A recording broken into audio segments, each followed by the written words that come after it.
welcome to my page. Today I'm going to be going over some tips for buying a horse if you're a beginner.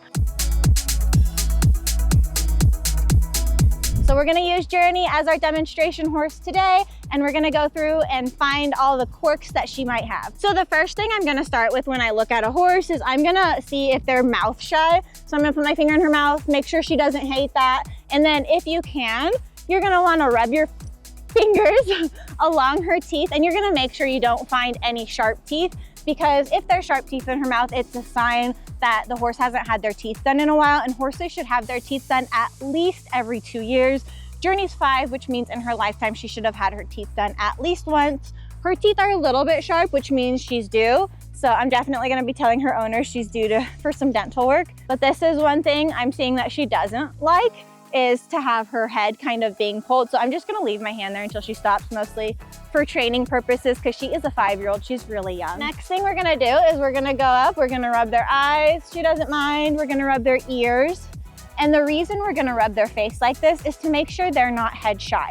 If a horse has had its ears rubbed and they don't like it, there are some training ways that I definitely don't approve of. When a horse doesn't like to have their head touched, people will grab their ears and they'll twist them really hard. So horses can tend to get really shy about their ears, and just rubbing on them and making sure that that's not something they've had done is really important, because it can be a really hard thing for a beginner to have to deal with. Because when you go to put on anything on their face, whether it's their halter or their bridle, they're gonna lift their head way up high, and unless you're 6 foot something, you're not going to be able to get that on their face. So just making sure they're all good with their face is really important. We're going to kind of just go down the line. I like to kind of rub them along their whole body, make sure I don't feel any bumps or lumps that weren't advertised. If I see any kind of scarring, like Journey has a scar right here, I'm not too concerned about that because this isn't in really a vital place. But if I were to see something like that on her legs, I definitely would question what happened, make sure that if they had x-rays done, they didn't find anything in the x-rays.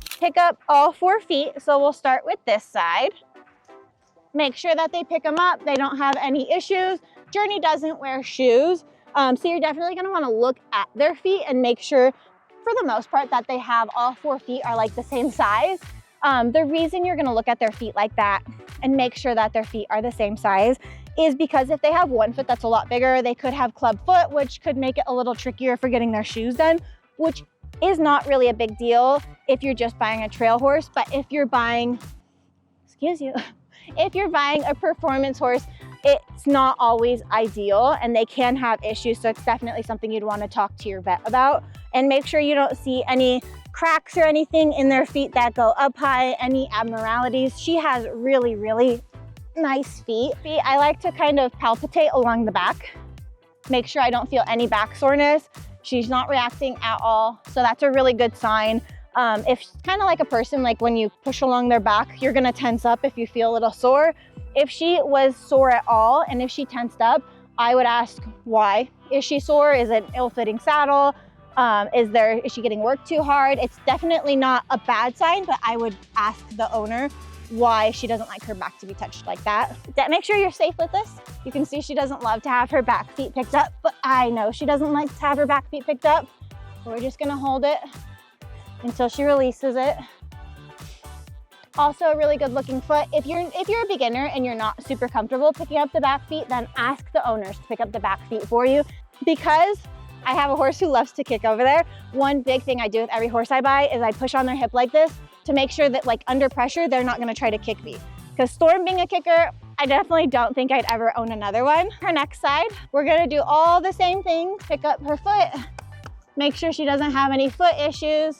Another really nice foot to her back leg. She picks it up real fast, and that's fine. We're just gonna look at that back foot, make sure she doesn't try to kick at you, and then put it down. So she's a pretty good horse. We're gonna push on that hip, make sure she doesn't try to kick out at you.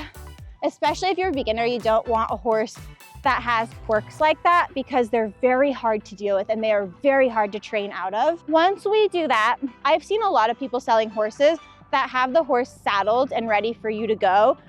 I used to hate asking them to take off the saddle because I felt like it was rude. Don't feel like that's rude. make sure you go over that horse's body 100% before you have anybody get on, because if the horse is already saddled, you now have no idea if that horse has an issue being saddled. So I'm gonna saddle her real quick and we'll see how well she gets saddled.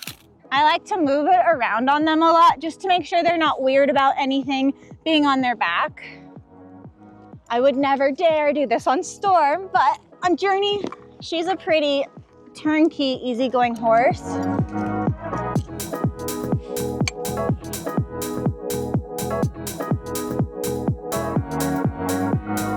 I don't ever tighten my cinch a ton when I'm standing here.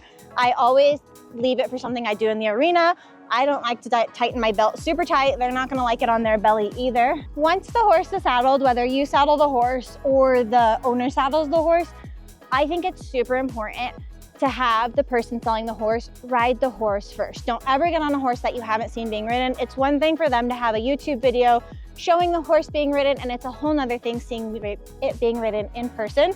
So have the seller get on the horse, kind of watch them first, see how they ride, and then you get on the horse. I think it's really important to go look at a horse when you're buying. I know a lot of people buy out of state because horses in California are really expensive, but I think it's really important that if you're buying a horse that you fly out and see the horse, because every horse ride's completely different. Like even my two horses, even though I train them, they are two completely different horses for riding. So go out, ride it, especially if you're a beginner. I can't stress that enough because you might not click with that horse. They might look super easy to ride, but a lot of horses love to test beginners, and they might say it's beginner friendly but never have had a beginner on it. Just because it doesn't spook and it's not crazy doesn't mean it's necessarily beginner friendly. It could just be that it's a good horse, but that means sometimes they might test your boundaries, they might test how good of a rider you are. So it's very, very, very important that you go out and test that horse for yourself. Thank you so much for watching my video, and I hope that you learned something about buying a horse. Bye.